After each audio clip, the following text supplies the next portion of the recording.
হাসপাতালে সেই রাতটা যেন শেষই হচ্ছিল না। মাঝে মাঝে নার্স এসে প্রেশার চেক করে যাচ্ছিল, স্যালাইনের ফোঁটা ধীরে ধীরে আমার শরীরে ঢুকছিল।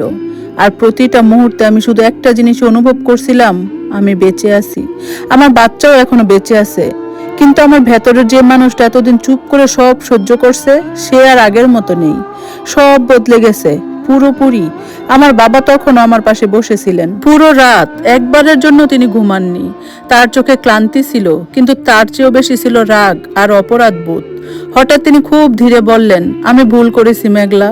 আমি তার দিকে তাকালাম। তিনি আমার হাতটা শক্ত করে ধরে বললেন, তোমাকে একা ছেড়ে দিয়ে আমি ভেবেছিলাম তুমি সুখে আছো। আমি ভেবেছিলাম তুমি নিজের মতো করে নিজের জীবন গড়ছো। কিন্তু আমি বুঝতে পারিনি তুমি কতটা কষ্টে ছিলে। আমার চোখ আবার ভিজে উঠল। আমি বলতে চাইনি আব্বু, আমি আস্তে বললাম, আমি চেয়েছিলাম সব ঠিক হয়ে যাক। তিনি মাথা নাড়লেন। সবকিছু ঠিক হয় না মা, মেঘলা, কিছু কিছু জিনিস ঠিক করতে হয়। তার কণ্ঠে এমন একটা ধীরতা ছিল যেটা আমি আগে খুব কমই শুনেছি। পরের সকালটা শুরু হলো অদ্ভুত একটা নীরবতা দিয়ে। ডাক্তার এসে রিপোর্ট দেখায় বললেন, আপনি এখন স্টেবল, কিন্তু আপনাকে সম্পূর্ণ বেড রেস্টে থাকতে হবে। কোনো ধরনের স্ট্রেস নেওয়া যাবে না। আমার বাবা সঙ্গে সঙ্গে বললেন, যা যা দরকার সব ব্যবস্থা করা হবে। ডাক্তার মাথা নেড়ে চলে গেলেন। আমি জানতাম এই সব ব্যবস্থা কথাটার ভেতরে অনেক কিছু লুকোনো আছে। দুপুরের দিকে দরজায় আবার নক হলো। এইবার ঢুকলেন একজন মধ্যবয়সী ভদ্রলোক, স্যুট পরা, হাতে কিছু ফাইল। তিনি ভেতরে ঢুকে আমার বাবাকে সম্মান দিয়ে বললেন, স্যার, সব ডকুমেন্ট রেডি। আমি অবাক হয়ে তাকিয়ে রইলাম। বাবা আমার দিকে তাকিয়ে শান্তভাবে বললেন, মেঘলা, এরা আমাদের লিগ্যাল টিম। আমার বুক ধক করে উঠল। Legal team? আমি ধীরে ধীরে বললাম, এত দূরে যাওয়ার দরকার আছে? বাবা চোখের দৃষ্টি বদলে গেল। তোমার উপর হাত তোলা হয়েছে মেঘলা। তোমার অনাগত সন্তানের জীবন ঝুঁকিতে ফেলেছে ওরা। এটা এত দূর না, এটা তো শুরু। ওই ভদ্রলোক ফাইল খুলে একে একে বলতে শুরু করলেন, আমরা ডোমেস্টিক ভায়োলেন্স, অ্যাসল্ট এবং attempt to harm unborn child, এই 3টা চার্জ প্রস্তুত করেছি। আমি থমকে গেলাম। এত বড় বড় শব্দগুলো যেন মাথার ভেতরে ধাক্কা দিচ্ছিল। ইয়াসিন একজন আইনজীবী? আমি ধীরে বললাম, সে কি এগুলো থেকে বের হয়ে যেতে পারবে না? লোকটা হালকা হাসলো। ম্যাডাম, আইন সবার জন্য সমান, আর আপনার বাবা আছেন। আমি তখনই বুঝলাম আমি এতদিন যা লুকিয়ে রেখেছিলাম সেটা আসলে কত বড় শক্তি ছিল। ঠিক তখনই বাবার ফোন বেজে উঠল। তিনি ফোনটা দেখে একটু থামলেন, তারপর কলটা রিসিভ করলেন। ওপাশ থেকে কি বলা হচ্ছিল আমি শুনতে পাচ্ছিলাম না, কিন্তু বাবার মুখের অভিব্যক্তি ধীরে ধীরে শক্ত হয়ে উঠছিল। আমি আগেই বলেছিলাম, তিনি ঠান্ডা গলায় বললেন, এটা এখন শুধু পারিবারিক বিষয় না। কিছুক্ষণ চুপ থেকে আবার বললেন, না, আমি কোনো আপোষ করব না। ফোনটা কেটে দিয়ে তিনি কিছুক্ষণ চুপ করে বসে রইলেন। আমি বুঝতে পারলাম ওপাশে ইয়াসিন ছিল। ওইদিকে ইয়াসিনের জীবনে তখন একের পর এক ধাক্কা আসতে শুরু করছে। সকালে সে তার চেম্বারে গিয়ে দেখছে 2জন পুলিশ অফিসার সেখানে দাঁড়িয়ে। তার সহকারীরা ভয়ে কাঁপছে। স্যার, ওরা আপনার জন্য অপেক্ষা করছিল। ইয়াসিন নিজেকে সামলে নিয়ে বলল, হ্যাঁ, কি ব্যাপার? একজন অফিসার সামনে এসে বলল, মিস্টার ইয়াসিন, আপনার বিরুদ্ধে কিছু অভিযোগ দায়ের করা হয়েছে। আপনাকে আমাদের সঙ্গে যেতে হবে। ইয়াসিন হেসে ফেলল, আপনারা জানেন আমি কে? অফিসার শান্ত গলায় বললেন, আমরা খুব ভালো করে জানি। তারপর খুব স্পষ্ট করে বললেন, আর আমরা ওটাও জানি যে এই কেসটা কে করেছে। এই কথাটা শুনে ইয়াসিনের বুকের ভেতরটা হালকা একটা ধাক্কা লাগলো। ওদিকে শাহিদা বেগম বাড়িতে বসেছিলেন, কিন্তু আগের মতো তার সেই দম্ভ আর নেই। বাড়ির সামনে মিডিয়ার লোকজন দাঁড়িয়ে, প্রতিবেশীরা ফিস ফিস করছে। তিনি বারবার ফোন করছেন, কখনো ইয়াসিনকে, কখনো তার স্বামী কামাল হোসেনকে, কিন্তু কেউ ঠিকঠাক কিছু বলতে পারছে না। কামাল হোসেন শুধু এতটুকু বললেন, তুমি যা করেছো তার ফল এখন সবাইকে ভোগ করতে হবে। এই প্রথমবার শাহিদা বেগম চুপ হয়ে গেলেন। হাসপাতালে আমি তখন জানালার বাহিরে তাকিয়েছিলাম। হঠাৎ আমার মনে হলো, এই পৃথিবীটা কত বড়, আর আমি এতদিন কত ছোট হয়ে বেঁচেছিলাম। আমি আমার পেটের উপর হাত রাখলাম। আমি তোমাকে আর কখনো কষ্ট পেতে দেব না, আমি ফিস ফিস করে বললাম। ঠিক তখনই বাবা আমার পাশে এসে দাঁড়ালেন। মেঘলা, তিনি বললেন, আজ থেকে তুমি আর একা না। আমি তার দিকে তাকালাম। তিনি খুব ধীরে বললেন, এবার সবাই জানবে তুমি কার মেয়ে। আমার বুক কেঁপে উঠল। আমি এতদিন যে পরিচয়টা লুকিয়ে রেখেছিলাম, এবার সেটা প্রকাশ পেতে যাচ্ছে, আর সেই পরিচয় অনেকের জীবন বদলে দিতে চলছে।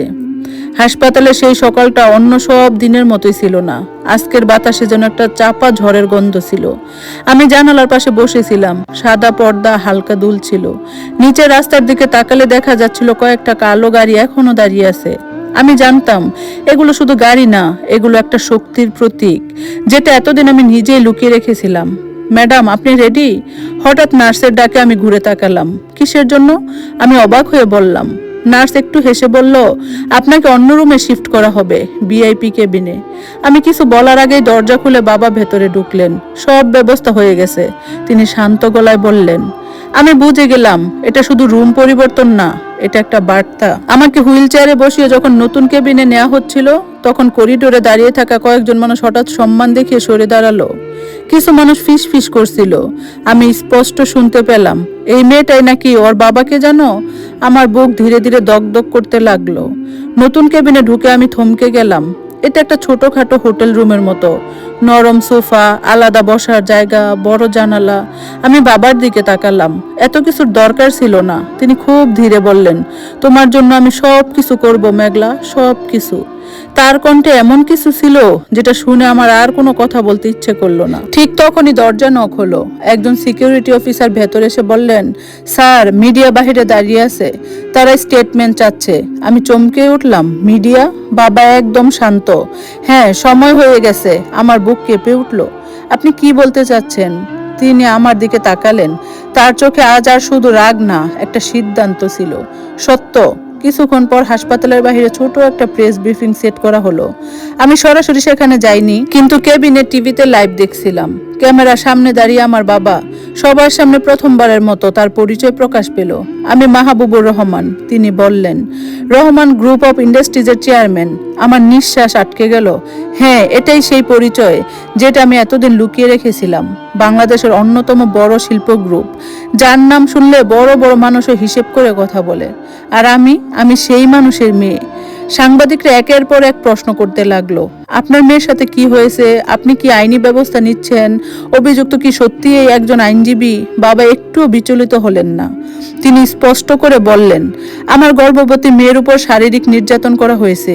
এটা শুধু পারিবারিক বিষয় না, এটা অপরাধ। তার কণ্ঠ আরো কঠিন হয়ে উঠল, এবং আমি নিশ্চিত করব এই অপরাধের শাস্তি যেন কেউ এড়াতে না পারে।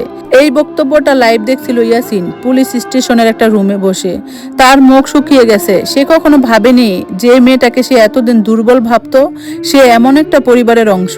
তার মাথার ভেতর একটার পর একটা চিন্তা ঘুরতে লাগলো। কেস, লাইসেন্স, কেরিয়ার, সম্মান, সব কিছু যেন একসাথে ভেঙে পড়ছে। স্যার, একজন অফিসার তার সামনে ফাইল রেখে বলল, এগুলো আপনার বিরুদ্ধে আনুষ্ঠানিক অভিযোগ। ইয়াসিন ফাইল খুলে দেখলো, প্রতিটা শব্দ যেন তার চোখে আগুনের মতো লাগছিল। Domestic violence, physical assault, এন্ডেঞ্জারিং unborn child. তার হাত কাঁপতে শুরু করলো। ওদিকে শাহিদা বেগম, তিনি টিভির সামনে বসে সব দেখছিলেন। তার মুখের রং একদম ফ্যাকাশে। না, এটা হতে পারে না, তিনি নিজের সাথে নিজেই বলছিলেন। তিনি ফোন তুলে একের পর এক নম্বর কল করলেন। কেউ ধরছে না। যারা ধরছে তারা শুধু একটাই কথা বলছে, আমরা কিছু করতে পারবো না।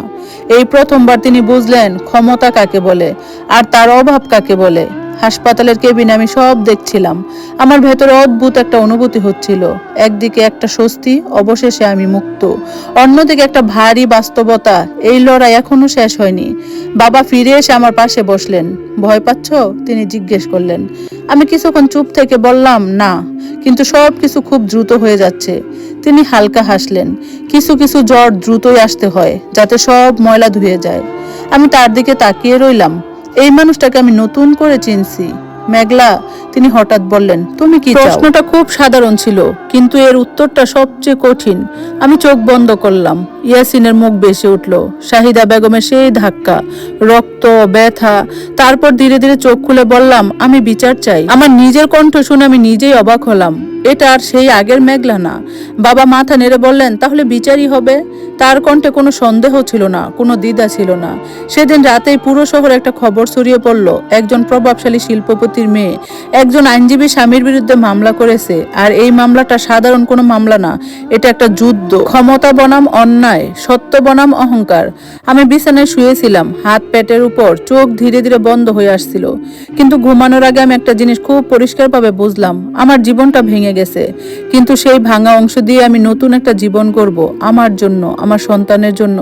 আর ওইদিকে ইয়াসিন প্রথমবারের মতো আয়নায় নিজের দিকে তাকিয়ে বুঝতে পারলো সে হেরে গেছে, পুরোপুরি হেরে গেছে।